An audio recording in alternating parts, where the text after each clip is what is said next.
Hi, my name is Abby Hunter, and I'm a part of a project to bring light to the creative community that we have here locally. And today with me, I have Katie Bowers. So tell us a little bit about yourself, Katie, and how you became a poet.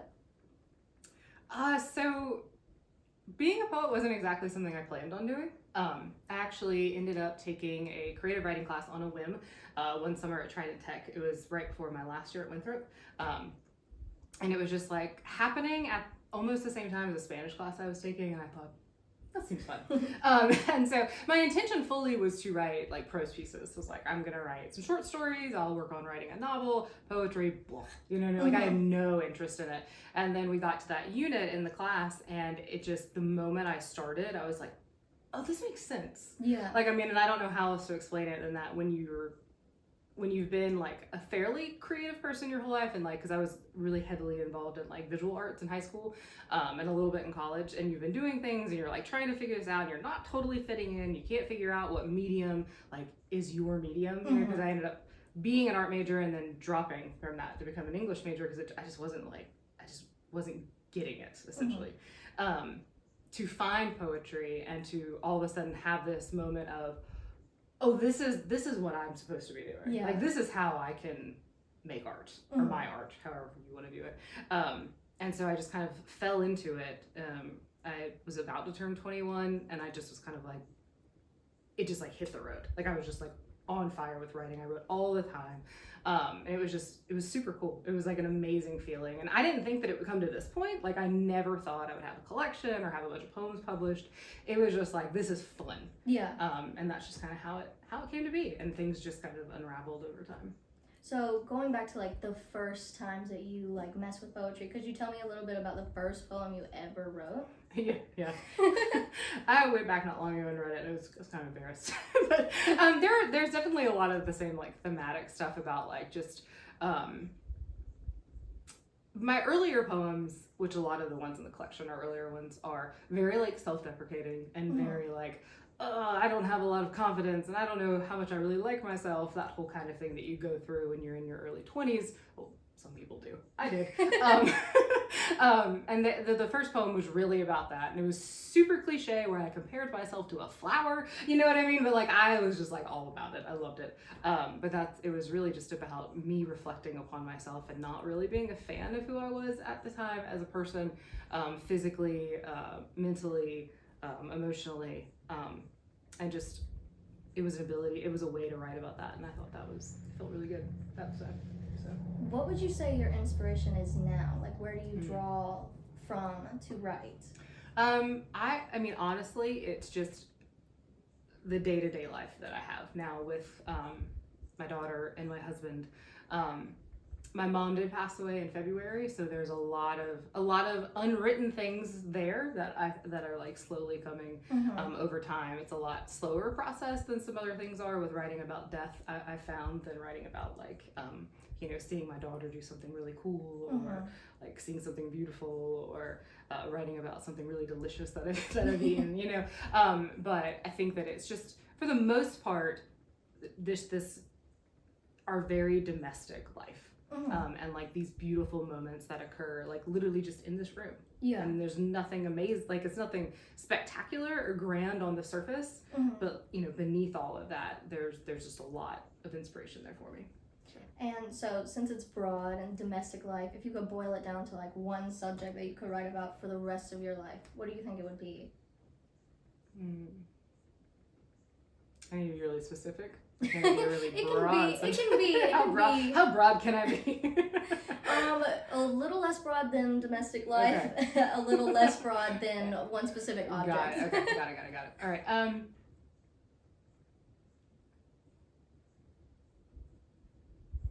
think that maybe it would be my child's experience with just the world. Like, and seeing things through her perspective. Like, whether that's her relationship with me, her relationship with like my father or her cat, or just like reading a book, just like being able to like see her experience these things, and then for me to be able to try to put into words what it means to me as her mother to see her experience that. That'd probably be it. Yeah. Which I guess can be kind of broad, but also specific. I think it's specific. you know, because there's a lot of things you can experience, but Yeah. And it seems like your poetry is obviously very personal. Yeah. Like your daughter Mhm. and your domestic life, just day-to-day things are Mhm. more personal than just your experience with nature as a whole. Yeah. So, would you say you ever wrote something that maybe you would never share with the public? It's just for you or your family or people who are close to you? Yeah. I mean, I feel like there are things that inevitably would be shared at some point, Mm-hmm. or to some people, but there are definitely things that I think that would be explored or even have been explored in the past that I wouldn't share like with everyone. Yes.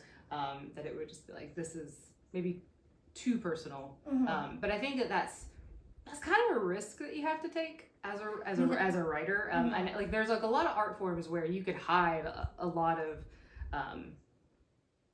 of yourself in things, right? So like you're painting about this moment or this like tragedy, but it's not so obvious Yeah. sometimes when you're writing, especially when you're writing poetry, and especially when you write in the style I write, which is very like confessional and very personal. But it's just kind of part of it where you're just like, well, this is what I do and this is who I am, and if I'm really gonna do this, then I have to be willing to put these things out there and deal with whatever happens from it. When it comes to writing about stuff that is so personal and emotional, what are some emotions you find hard to articulate with words? This is kind of funny, but actually happiness. Really? I think it's because for me, I have a real fear of appearing inauthentic. And I think probably all artists do, right? You want to just this is authentically what I've created and how I feel and what I want to express and show the world. And sometimes I think with art, happiness can seem corny. Yeah. Like, and I hate to say it, you know what I mean? Because No, I mean, but like, and so I've found that like since my daughter was born, like it's been interesting to try to find a way to write about this like pure joy that she brings, you know, me, without it seeming like corny or cliche or almost just kind of like there's no possible way that this person loves her husband that much, you know what I mean? Like that's silly.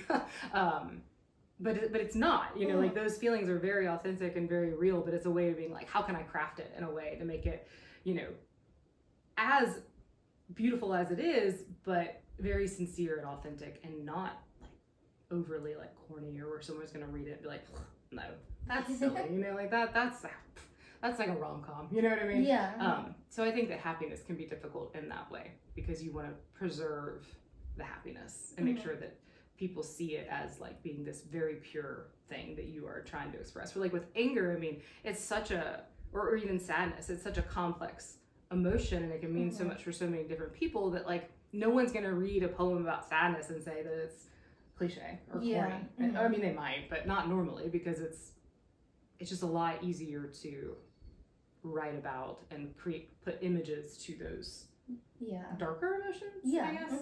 So at least for me. So I don't know about others. Well, that can go a little bit away from the inspiration of your work. Can you tell me what your writing process is like in general? Is it something that happens on the spot, or is it something you have to sit down, find a space for, and really get into? Yeah, so I think for me, so I guess the best way to describe how it works is to talk about a specific poem. Like I feel like that's just, there's a poem in the collection that I wrote that I think that the way that it came about was just like probably the best way to describe how I write. So I'm just gonna do it that way. But there was a poem in the collection, it's called What Frogs Say, and it's a four-part poem. And it was really, there was no inkling of the poem in my mind before this like one instance where our daughter was telling us about a little boy that killed a frog when they were at a party, or we were all at a party, and she was really upset by it, and her voice was like so angry in the back seat of our car, and like she was just like told us that, and then that was it, you know, and then she moved on to something else. And there was something about the way she sounded when she was telling us the story that just like stuck in my brain. And so like we're driving home and like, you know, I'm thinking about it, and I'm like, oh, there's a poem in there somewhere. Like the moment she like said that, I knew, okay, there's a poem. And for a few weeks, like these ideas about a frog being killed and frogs in general, like George's was just in my brain, like fairly regularly when I wasn't like actively thinking about something, like if I wasn't reading or doing work, like there was just it was just going on somewhere in my brain. You know, I don't know. I feel like you know what I mean. Yeah. You know when I say that, like it's working. I don't know how to explain how it's happening, but there's things going on in there. And so like there were lines and snippets and ideas that I had that like I knew I wanted to do, and then I just sat down and the poem just came out. And I find that tends to be how it happens, where like there will be a moment where I'll see something or I'll hear something or experience something and I'll think, I want to write about that. Yeah. But then it won't be there then. It takes a really long time sometimes. Like that poem took a few weeks. Sometimes poems take months. I recently wrote a poem about my dad, and that was like a year and a half, you know, where I had this idea, but it just wasn't there until it was there. And I feel like that those poems, like the poems are always working, but it's just like all of a sudden one day you're gonna like, there's that moment and you're like, okay, it's time to get this poem out. And then, so then I write it. And then it goes through some editing after that. But for the most part, I feel like by the time I get it on paper, it's already gone through so many revisions in my brain that it doesn't, you know, it needs like little things like spacing and punctuation and line breaks. But for the most part, out comes this like fully formed poem. Yeah. Because it's just been living in my brain. It's just been been hanging out there. The first, second, and third draft all through. They've already been. They're already done. So I feel like that's how it works for me. Who are some other poets that you've taken inspiration from? Maybe in the way they write, or you know what they write about. Yeah. So I think that if we're gonna let's like go to a broad scale of it, like in terms of like fairly famous poets, I would say that Frank O'Hara was the first poet that like really inspired me. And what it was about his poetry in particular was there's like this is a real sense of urgency in like what he's writing about. And he's not, I mean, a lot of his poems are about like his lunch or going on a lunch break or like seeing someone or going to an art gallery. And it's like these like, it's almost like there's an urgency in these moments that you're experiencing right then. And like, this is important. Like, we're just sitting on a couch, but it's important, you know, like, and you need to pay attention to it. And that sense of urgency was something that I just was like, wow, like I feel that and I appreciate that. And I want to try to do that. Yeah. And then Sharon Olds is another poet that I really took a lot from. And she writes just very honestly about being a mother and being a wife, and like, you know, doesn't always sugarcoat things about it. Like where like sometimes it is really hard. But equally very beautiful. And so, I guess subject wise, but maybe some like local and maybe more contemporary, Evelyn Berry out of Columbia, she writes like really just jarringly beautiful poems. And I think that the one thing that I appreciate about her writing is the way that she incorporates being from the South into her poetry. And I think that that's something that like I really like to do or try to do, like this is part of my identity as like you know, someone from South Carolina, someone from the South who grew up in Charleston, who now lives in this very rural community, and the way that she like integrates that into her identity while also being, you know, all the other things that she is just something that I'm just like, wow, that's awesome. Like I want to be able to do that as well. So we're gonna do three. There's three. Yeah.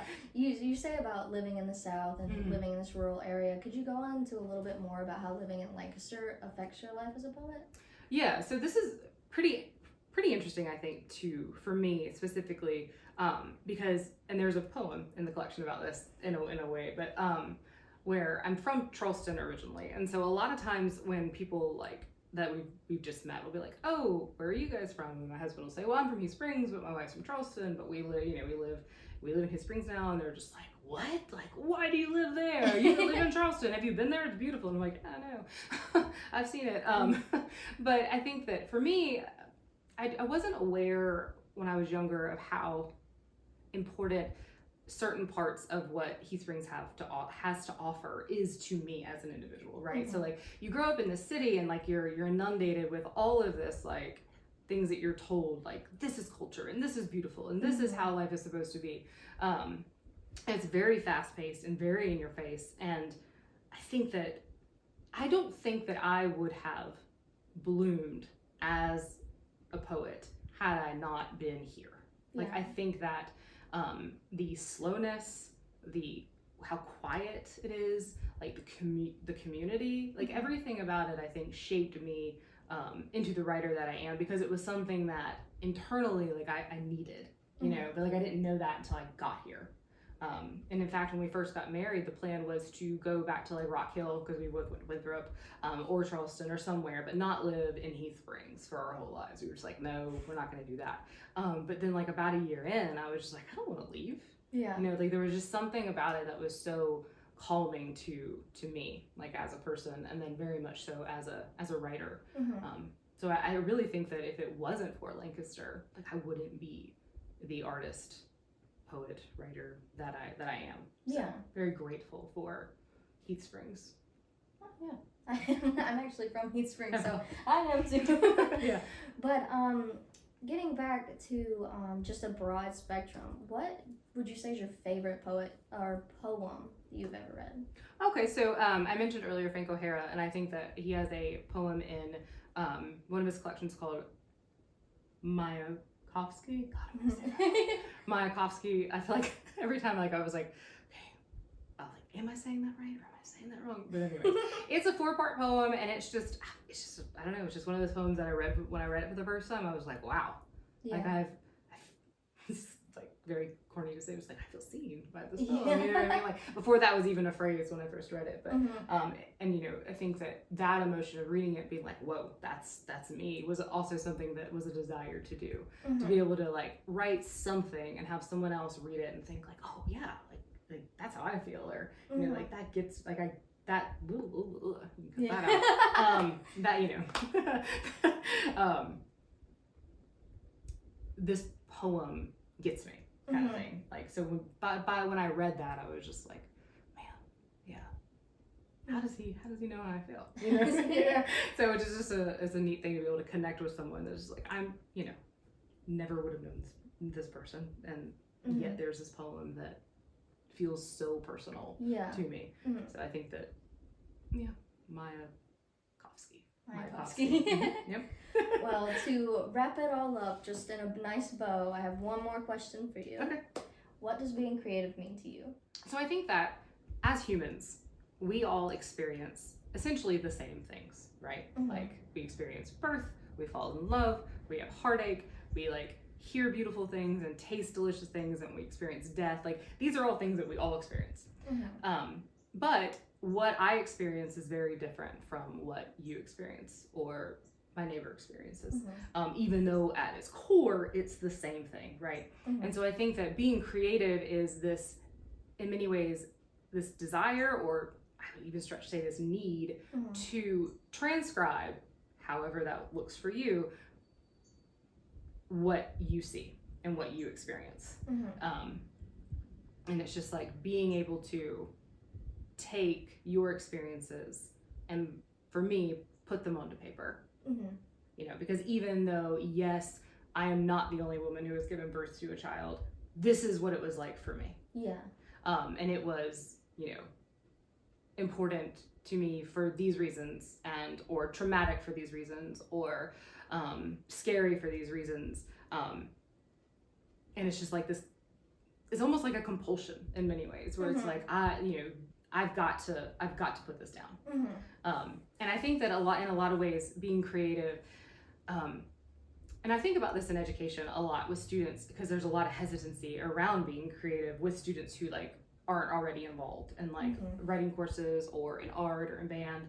I think there is this misconception that to be creative, it's like an ability. Yeah. And I think it's more just like this willingness to do that, to paint it, to write it, to play it, whatever it may be. It's just a willingness to try to express these things you've experienced. Yeah. So, hope that makes sense. I think it Okay, did. good.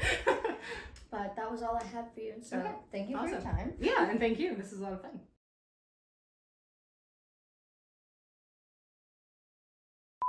Who are some other why can't I say I was saying almost painless. Almost. Take 3. Take 3.